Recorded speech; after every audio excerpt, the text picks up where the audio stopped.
Anak-anak, salam sehat, berkah dalam.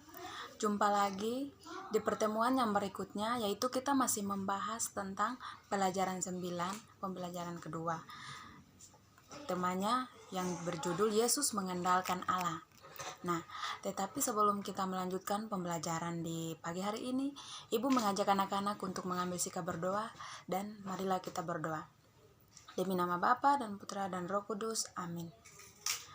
Puji syukur ya Bapa atas berkat dan rahmat yang Kau berikan kepada kami. Kini kami dapat melanjutkan pembelajaran di pagi hari dengan baik. Semua ini karena berkat dan campur tangan-Mu, maka kami dapat berkumpul lagi di sini. Semoga apa yang diterangkan kepada anak-anak ini dapat mereka mengerti. Allah Bapa di surga, inilah doa yang kami panjatkan ke hadirat-Mu dengan pengantaran Kristus Tuhan kami. Amin. Di nama Bapa dan Putra dan Roh Kudus. Amin. Kita lanjut untuk materinya. Tujuan pembelajarannya yang mencakup Yesus berpuasa, 3 godaan yang dialami Yesus, Yesus berdoa, kesimpulan, dan doa penutup. Nah, kita masuk pada bagian yang pertama, yaitu Yesus berpuasa. Nah, minggu kemarin kita sudah membahas tentang cara Yesus berpuasa. Sekarang kita membahas Yesus berpuasa. Nah, anak-anak, sebelum Yesus diutus Allah itu, Yesus melakukan kuasa, yaitu berdoa dan berpuasa di padang gurun selama 40 hari dan 40 malam. Jadi, sebelum Yesus diutus Allah itu, Yesus pergi ke padang gurun, menyiapkan hatinya untuk siap menerima godaan yang diberikan atau yang diterima dari iblis. Jadi di situ Yesus memang benar-benar siap menghadapi godaan tersebut. Terus yang berikut, misi hidup Yesus adalah mewartakan kerajaan Allah untuk umat manusia dengan mengandalkan Allah yang mengutusnya. Nah, misi hidup Yesus adalah untuk mewartakan kerajaan Allah. Jadi, Yesus itu mewartakan kerajaan Allah di tengah-tengah kehidupan kita, baik itu di lingkungan sekolah, keluarga, maupun di lingkungan masyarakat. Jadi, anak-anak, Yesus mengajar anak-anak untuk mewartakan kerajaan Allah, mewartakan sabda Allah di tengah-tengah kehidupan kita semua, dan pun di sekolah. Dan yang berikutnya itu di padang gurun.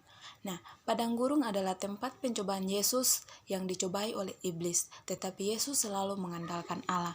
Jadi, jika anak-anak mendengarkan sebutan padang gurun, berarti itu tempat di mana Yesus dicobai oleh iblis. Tetapi Yesus tidak pernah mau kalah. Yesus mau untuk mengalahkan iblis, dan akhirnya Yesus dapat mengalahkan iblis tersebut. Nah, dan di situ Yesus dicobai oleh iblis untuk mau makan ini, tapi Yesus tidak pernah mau menerima itu. Dan yang berikutnya itu, Yesus mengajarkan manusia untuk mengatasi dan menghadapi godaan dengan cara berdoa, berpuasa, dan selalu percaya kepada Allah. Jadi Yesus mengajarkan anak-anak, mengajarkan ibu, dan mengajarkan kita semua untuk cara mengatasi atau menghadapi godaan. Jika anak-anak mendapat masalah, bertengkar sama anak-anak yang lain, maka caranya yaitu kita berdoa, berpuasa, dan percaya kepada Tuhan, maka Tuhan akan memberikan jalan, dan berdamailah. Kita masuk pada bagian yang berikutnya, yaitu 3 godaan yang dialami Yesus. Jadi Yesus memiliki 3 godaan yang ia alami. Yang pertama, Yesus digoda dengan makanan. Bahwa iblis menyuruh Yesus mengubah batu menjadi roti. Di situ iblis pergi ke padang gurun menggoda Yesus untuk makan makanan, dan di situ disuruhnya untuk mengubah batu menjadi roti. Terus yang berikutnya, Yesus digoda lagi, yaitu iblis menyuruh Yesus untuk turun dari bumbungan bait Allah. Dan yang ketiga, yaitu Yesus disuruh untuk menyerah setan atau hal-hal jahat. Artinya bahwa disuruh untuk Yesus itu menyembah setan, menyembah hal-hal yang kurang baik. Tetapi Yesus berkata kepada setan lagi bahwa ada tertulis, manusia hidup bukan dari roti saja. Ada tertulis, engkau harus yang menyembah Tuhan Allahmu, dan hanya kepada Dia sajalah engkau berbakti. ada firman, jangan engkau mencobai Tuhan Allahmu. Jadi di saat Yesus mengatakan dan mengucapkan kata Tuhan Allahmu itu, nah di situ iblis langsung mundur dan iblis tidak mencobai Yesus, karena di situ akhirnya Yesus yang mengalahkan iblis. Jadi anak-anak, jika anak-anak mendapat cobaan, contohnya tiba-tiba sakit atau apa, jangan anak-anak takut, tapi anak-anak harus percaya bahwa Tuhan akan menyembuhkan anak-anak. Sama juga dengan kehidupan Yesus, yang Yesus dapat mengalahkan iblis, dapat mengalahkan setan. Jadi anak-anak pun bisa, kalau anak-anak percaya bahwa anak-anak itu selalu dekat dengan Yesus. Nah, tetapi Yesus itu tidak tergoda dengan perkataan iblis, karena Yesus percaya dan mengandalkan Allah. Jadi hidup kita, mari kita percaya kepada Tuhan Allah. Mari kita mengandalkan yang Maha Kuasa. Yang berikutnya yaitu Yesus berdoa. Nah, doa yang Yesus ucapkan kepada Allah di padang gurun adalah, "Ya Bapa, jika engkau mau ambil, maka ambillah cawan ini daripadaku." Anak-anak mungkin ada yang belum tahu tentang arti cawan. Nah, cawan berarti melambangkan sengsara dan wafat Yesus. Jadi Yesus menyerahkan dirinya kepada Allah, menyerahkan dirinya untuk menyelamatkan umat manusia dari dosa dan kesalahan kita, ya. Nah, Yesus dijauhi hukuman mati pada masa pemerintahan Pontius Pilatus. Jadi pada masa Pontius Pilatus itu Yesus dijatuhkan hukuman mati sampai